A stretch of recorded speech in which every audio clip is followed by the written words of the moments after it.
Dans ce vidéoclip, on va montrer comment visionner les réponses. Alors, même qu'on le montre un peu dans les autres. Alors, notre questionnaire sur la gravité sur la Lune est ici.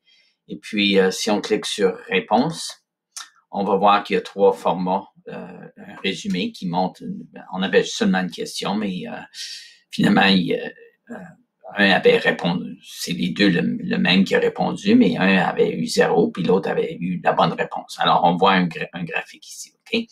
On peut copier le graphique pour mettre dans autre chose. Dépendant de vos questions, des fois, ce sera un graphique un rond, une tarte.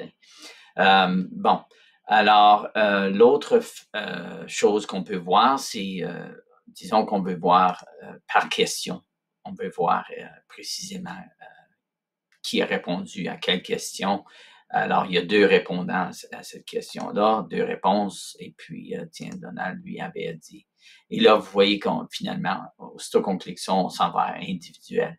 Puis ça peut être pratique parce qu'on peut voir, s'il y avait plusieurs questions, on peut voir son résultat individuel là. Et puis, on peut aller d'un élève à l'autre comme ça.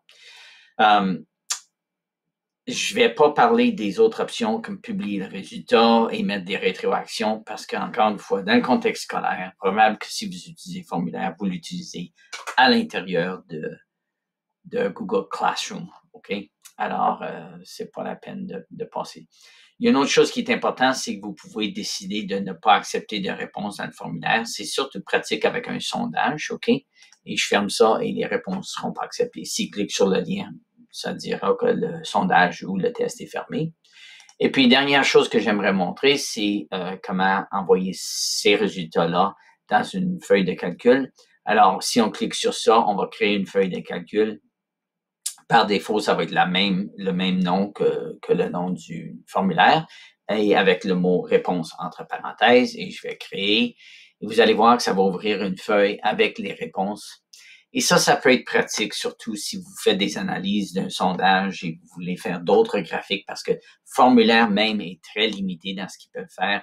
Alors ça, c'est question de vraiment commencer à créer des graphiques à partir de la feuille de calcul qui a beaucoup plus de capacité pour afficher des résultats.